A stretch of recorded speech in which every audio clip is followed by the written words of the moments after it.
Perkenalkan, namaku Friska Surajiki Purba dari kelas 202 D3 PKN STAN Presensi 12. Di sini aku akan menjelaskan apa itu perusahaan perseroan terbatas terbuka. Sebelumnya, mari kita melihat pengertian dari perseroan terbatas terlebih dahulu. Jadi, perseroan terbatas adalah suatu badan hukum untuk menjalankan usaha yang memiliki modal terdiri dari saham-saham yang pemiliknya memiliki bagian sebanyak saham yang dimilikinya. Karena modalnya terdiri dari saham-saham yang dapat diperjualbelikan, perubahan kepemilikan perusahaan bisa dilakukan tanpa perlu membubarkan perusahaan. Terus ada pengertian lain nih teman-teman, yaitu perseroan terbatas merupakan badan usaha dan besarnya modal perseroan tercantum dalam anggaran dasar. Kekayaan perusahaan terpisah dari kekayaan pribadi pemilik perusahaan sehingga memiliki harta kekayaan sendiri. Setiap orang dapat memiliki lebih dari satu saham yang menjadi bukti pemilikan perusahaan. Pemilik saham mempunyai tanggung jawab yang terbatas, yaitu sebanyak saham yang dimiliki. Apabila utang perusahaan melebihi kekayaan perusahaan, maka kelebihan utang tersebut tidak menjadi tanggung jawab para pemegang saham. Apabila perusahaan mendapatkan keuntungan, maka keuntungan tersebut dibagikan sesuai dengan ketentuan yang ditetapkan. Pemilik saham akan memperoleh bagian keuntungan yang disebut dividen, yang besarnya tergantung pada besar kecilnya keuntungan yang diperoleh perusahaan terbatas. Selain dari saham, modal PT dapat pula berasal dari obligasi atau surat utang. Keuntungan yang diperoleh para pemilik obligasi adalah mereka mendapatkan bunga tetap tanpa menghiraukan untung atau ruginya perseroan terbatas tersebut. Adapun syarat pendirian PT secara formal berdasarkan Undang-Undang Nomor 40 Tahun 2007 adalah sebagai berikut. Yang pertama, pendiri minimal 2 orang atau lebih itu tercantum dalam pasal 7 ayat 1. Yang kedua, akta notaris yang berbahasa Indonesia. Yang ketiga, setiap pendiri harus mengambil bagian atas saham kecuali dalam rangka peleburan. Yang keempat, akta pendirian harus disahkan oleh Menteri Kehakiman dan diumumkan dalam BNRI. Yang kelima, modal dasar minimal 50 juta rupiah dan modal disetor minimal 25% dari modal dasar. Selanjutnya, minimal 1 orang direktur dan 1 orang komisaris. Selanjutnya, pemegang saham harus warga negara Indonesia atau badan hukum yang didirikan menurut hukum Indonesia kecuali PT PMA. Selanjutnya kita akan melihat mekanisme dari pendiriannya. Untuk mendirikan PT atau perseroan terbatas harus dengan menggunakan akta resmi atau akta yang dibuat oleh notaris, yang di dalamnya dicantumkan nama lain perseroan terbatas, modal, bidang usaha, alamat perusahaan, dan lain-lain.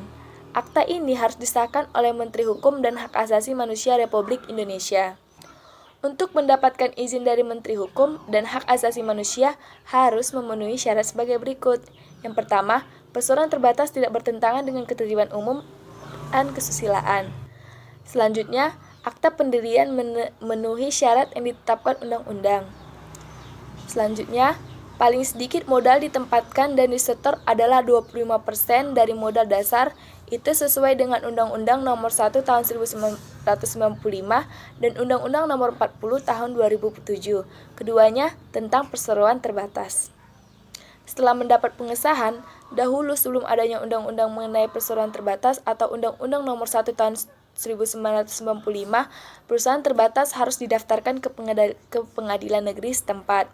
Tetapi setelah berlakunya Undang-Undang Nomor 1 Tahun 1995 tersebut, maka akta pendirian tersebut harus didaftarkan ke kantor pendaftaran perusahaan. Dengan kata lain, tidak perlu lagi didaftarkan ke pengadilan negeri dan perkembangan, tetapi selanjutnya sesuai Undang-Undang Nomor 40 Tahun 2007, kewajiban pendaftaran di kantor pendaftaran perusahaan tersebut ditiadakan juga. Sedangkan tahapan pengumuman di dalam Berita Negara Republik Indonesia atau BNRI tetap berlaku. Hanya yang pada saat Undang-Undang Nomor 1 Tahun 1995 berlaku, pengumuman tersebut merupakan kewajiban direksi PT yang bersangkutan, tapi sesuai dengan Undang-Undang Nomor 40 Tahun 2007 diubah menjadi merupakan kewenangan atau kewajiban Menteri Hukum dan HAM. Setelah tahap tersebut dilalui, maka perseroan telah sah sebagai badan hukum dan perseroan terbatas menjadi dirinya sendiri serta dapat melakukan perjanjian-perjanjian dan kekayaan perseroan terpisah dari kekayaan pemiliknya. Nah, selanjutnya, adapun jenis-jenis saham di dalam sebuah perseroan terbatas dapat terbagi atas. Yang pertama itu ada saham atau sero atas nama, yaitu nama persero ditulis di atas surat sero setelah didaftarkan dalam buku perseroan terbatas sebagai persero.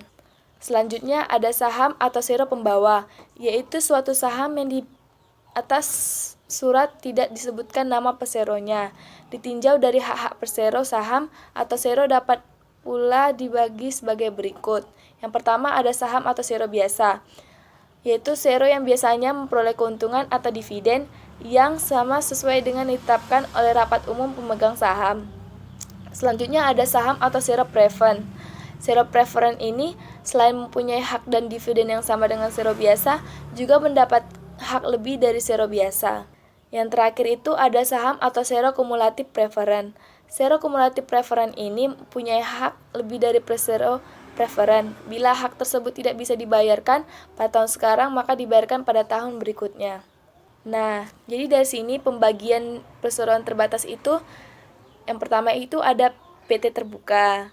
Perseroan terbuka adalah perseroan terbatas yang menjual sahamnya kepada masyarakat melalui pasar modal atau go publik. Jadi sahamnya ditawarkan kepada umum,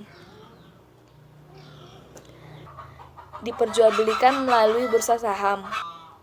Nah, contoh-contoh PT terbuka adalah yang pertama itu PT Telekomunikasi Indonesia, TBK. Yang kedua ada PT Perusahaan Gas Negara. Yang ketiga ada PT Bank Sentral Indonesia dan lain-lain. Teman-teman, sekian dari videoku kali ini. Jangan lupa di like, jangan lupa di komen di kolom komentar. Jangan lupa channel ini di subscribe. Dan aku mohon maaf apabila dalam penyelesaian video ini aku melakukan kesalahan. Dan aku mengucapkan terima kasih. Bye-bye.